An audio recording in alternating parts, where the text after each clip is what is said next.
Hello les amis! Pour la vidéo du jour, j'avais envie de vous parler d'alimentation au sens très très large du terme, dans le sens tout ce qui nous nourrit.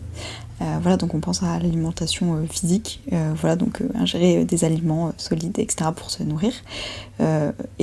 Très souvent, enfin c'est assez marrant parce qu'on pense souvent par exemple à faire un régime particulier, par exemple enlever tel type d'aliment, voilà, par exemple un régime sans sel, ou alors enlever des calories pour perdre du poids, ou au contraire augmenter des calories pour prendre du poids, ou ajouter des protéines pour prendre du muscle, etc. Enfin, on prend vraiment en compte les aspects de la nutrition quand physiquement on a envie de modifier un peu quelque chose. Par exemple, avoir plus d'énergie, quoi. Enfin, c'est vraiment une question qu'on peut se poser, par exemple. Voilà, même si on se dit, je mange de la viande, est-ce que c'est un choix? Est-ce que y en a qui décident d'être végétarien, vegan, etc. Donc c'est vraiment quelque chose qu'on conscientise plus ou moins quand même assez, qui fait partie de notre quotidien, mais on ne conscientise pas forcément les autres types d'alimentation, dans le sens, le contenu qu'on va regarder, les personnes qu'on côtoie, les pensées qu'on a, toutes ces choses en fait qui nous nourrissent aussi d'une manière un peu différente. Mais voilà, quelle émission on écoute à la radio, quelle série est-ce qu'on regarde à la télé, et toutes ces choses en fait ça vient nous nourrir aussi, et nous créer aussi un peu notre environnement, et donc ça peut directement nous influencer si on n'y prend pas attention en fait, de la même manière que si on mange un fast-food tous les jours, même si on fait pas attention, ça va avoir un impact sur notre corps, voilà, ou pas, enfin voilà, ça c'est vraiment, on est très réceptif d'une manière différente.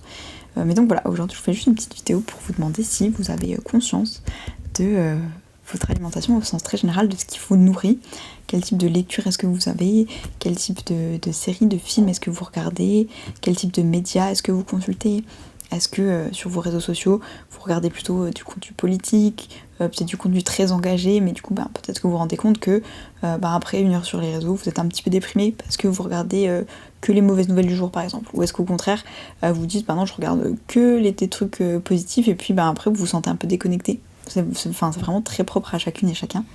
Voilà, mais voilà, qu'est-ce qu'on consomme, quelle émission je vais écouter à la radio, de la même manière que on choisit un journal, par exemple je parlais de politique, en fonction de son bord politique. Voilà, je vais me dire je prends plutôt un journal d'extrême droite, un journal de gauche, un journal etc. en fonction du parti qui m'intéresse, pour avoir un point de vue spécifique en fait. Voilà, on choisit peut-être pas quelque chose de neutre, on choisit en fonction de nos goûts, nos préférences. C'est un peu pareil pour tout dans la vie. Voilà, est-ce qu'on choisit une émission, un film qui nous correspond à nous, voilà, ou est-ce qu'on prend un peu des choses qui viennent comme ça, sans forcément filtrer, et qui peuvent baisser notre niveau d'énergie sans qu'on s'en rende compte. Voilà, donc c'était juste une petite question, voilà, comme ça. Je sais que c'était le thème de mon premier épisode de podcast que j'avais envie de faire. Voilà, dites-moi si ça vous intéresserait que j'en parle un petit peu plus. Mais voilà, c'était juste de vous poser la question, est-ce que c'est quelque chose que vous avez conscientisé ou pas? Est-ce que vous dites, je sais pas, je filtre vraiment ce que je regarde, je fais un film plaisir, dans le sens, peu importe, une série pendant 40 minutes fictive, et puis après je regarde quelque chose qui m'instruit sur ce que j'ai envie d'apprendre. Voilà, est-ce que je consomme du contenu informatif, ou est-ce que c'est quelque chose de passif, etc. Bref, c'est juste de prendre conscience de votre énergie, de votre humeur au quotidien, et de voir avant et après vos lectures, vos moments télé, vos moments radio, vos podcasts, etc. Est-ce que vous vous sentez mieux? Est-ce que vous vous sentez moins bien? Est-ce que ça correspond à votre style de vie, à la personne que vous voulez être ou pas? Bref, je vous fais des bisous, et puis je vous dis à demain!